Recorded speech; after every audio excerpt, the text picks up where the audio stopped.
Hey guys, this is Life from Maniac. Guys, welcome to another episode of the series Let's Talk About It on this channel. For those of you who are new to this very series, or even new to this channel in general, we will be discussing lore about Yu-Gi-Oh in general, about the arcs in particular. We will be analyzing, evaluating certain characters, and also going and dissect deep down the informations we're getting onto the characters, onto the main storyline of the very arcs that I'm currently discussing or just currently in. So this video I did call and the winner is Long Live the King of Games. And Atem then reveals to Yugi it's time to meet our destiny, of course. So we do jump from the, as a matter of fact, basically from the Grand Championship arc into the Dawn of the Duel arc, which is the last arc of the Duel Monsters era. And I'm a little bit sad about it, I have to actually admit, because I'm a very nostalgic person regarding the very Duel Monsters era, because I do love GX, but the Duel Monsters era was mine, basically, you might say, because yeah, I grew up with it. GX I watched very much later, like maybe like 3 or 4 years ago, for the first time entirely in my life. Yeah, but other than that, I'm still enjoying GX and loving it, and looking forward to it. And of course, between the Duel Monsters era and the GX saga, we still do have another thing to do, which is the movie Dark Side of Dimensions, which I will be also covering with deck profiles and lore and openings, etc. So what can I say about this very arc? Of course, this one was especially an arc which involved again a feud within the family of this gentleman, of the Kaiba family, but it was not like really like just intern. It was like having its issues around the company of this very person, of Seto Kaiba, in competition to others. So there's the biggest competition for the Kaiba Corporation on this world, which was the company of this very guy, of Siegfried from Schroeder, from the Schroeder company, who wanted to finally defeat Seto Kaiba in front of him in one of his tournaments, the Grand Championship arc, of course, the Grand Championship tournament. Wanted to infiltrate it with his brother, Leon von Schroeder, and he knew either way, if one of them wins, then it would be a prestige victory for the whole of the family. But he also disrupted the communication system. He wanted to cause confusion and chaos within the tournament, so like also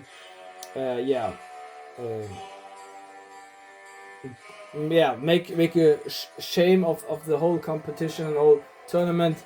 So there it would be the Kaiba Corporation, and around it, of course, the head of the Kaiba Corporation who was to blame about these very disruptive, chaotic actions, and so he spread terror and fear with those actions, of course, and then also installing a spell card which was called Golden Castle of Stromberg, as he is himself lost the duel against Seto Kaiba, which was just a duel, we might say, kind of a show duel, but he wanted to show in front of the whole world that he was superior, and along with him his whole company, to Seto Kaiba and the Kaiba Corporation, but he lost.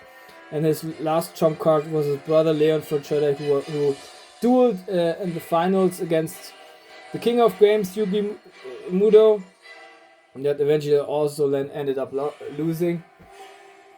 So there we go. Our champion remains, which is of course our Yugi/Atem duo, because of course Atem shares the border with Yugi. By the way, Joey Wheeler did play his part. He was also invited into the tournament, and but lost against Siegfried von Schröder from the Schröder Company eventually, I think in the semi-finals. And Rebecca Hawkins did take also part in it, which also I think did lose in the semi-finals.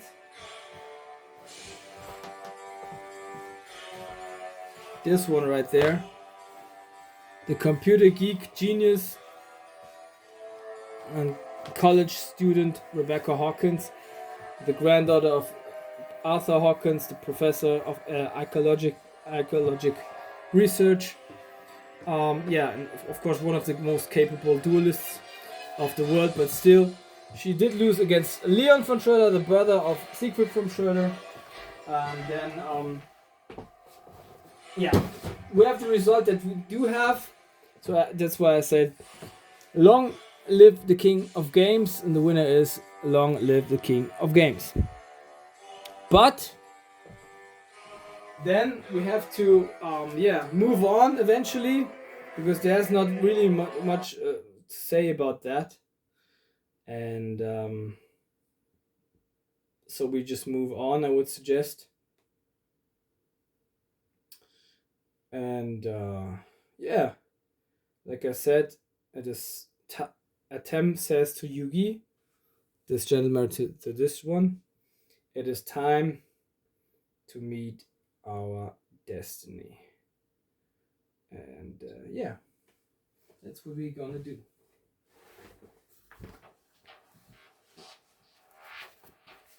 Time to meet our destiny.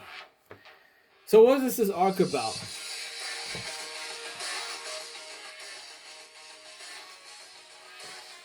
The epic duel between those two, they get departed with the eye of Ujat. Atem against Yugi. He has to prove himself against an equal opponent in order to his soul to be released eventually. Because first in this arc he returns to Egypt in his memories, in his memory world, and then he was joined with Yugi and his companions, Joey, Tristan. I'm not sure about Duke. I think he might be there as well, but I'm not sure. Yeah, and of course Tia Gardner. And then she tries to beat off the evil Yamabakura, which also plays a great part within this very game.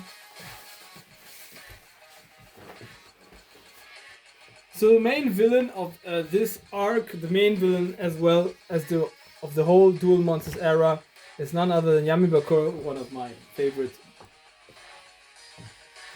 characters, you might say. Love his deck, but also he's really a diabolical scheme which he sets onto his enemies and opponents. He really is, I think he's pure evil. And one of the duels at Battle City, as he loses to Yamimarek, he says, don't you know that I'm pure evil, or something like that, or pure darkness. So he really represents for me the purity of evilness in this very anime. The epitome, you might say. Yamimarek is also close. I would say there are two of those guys which I would represent as pure evil, but yeah, I think Yamabakura is even darker, has a darker tone to him. Because Yamimaru is like a really sadistic guy and like loves to burn his opponents, but he's not that dark, I think, like Yamabakura is. Yeah, but the first task is to beat this guy off, and then after this threat is removed for eternity, they can move on with the last task which the Pharaoh has, King.Atem, which is to lose against an equal opponent. But he cannot lose on purpose, so he has to lose really, like, they have to give their all, and then if he then loses, then his soul is released into the to his last remains, you might say, or to say it better, to his to the roots of his tomb for his everlasting peace. Yeah, so this is it. This is all I have to say. In this very arc, there will be 3 deck profiles which are certain, which is of course Yamabakura that I mentioned, the main villain. There's just one villain in this arc, the main one, and of course little Yugi Muto and Atem. I will be thinking about Seto Kaiba with ML. As a matter of fact, we do witness Seto Kaiba playing in a duel against Yamabakura, but because this duel is broken off, we do not get to see it in fully, and we can just guess which other cards he had, because we do not see at all 30 cards, 40 cards in his deck. So like I have to make many of those up. That's why I will really think it through fully if I want to make a deck profile of Seto Kaiba, or if I will just be waiting for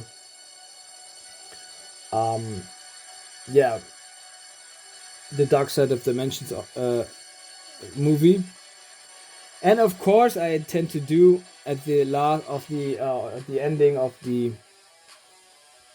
Dark Side of Dimensions movie, if I through with all those deck profiles, I intend to do one ultimate Yugi/Atem deck profile, one ultimate Seto Kaiba deck profile, and last but not least one ultimate Joey Wheeler deck profile. So here we go, guys. This is it. This is all I have to say about all those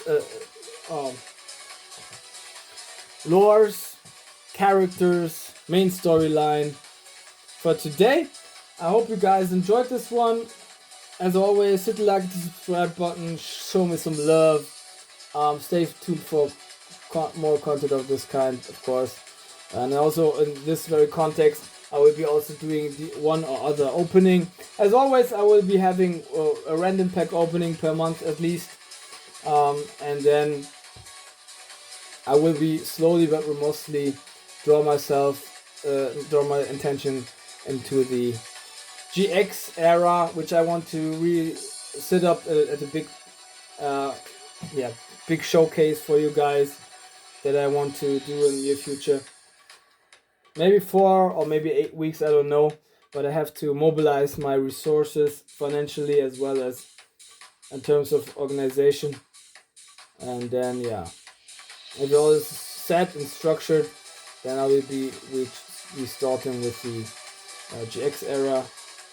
Yeah, as always, of course, I wish you guys a good morning, a good midday, a good afternoon, good evening, good night, wherever you will witness this one. This is me, your Life Maniac, and in a big peace.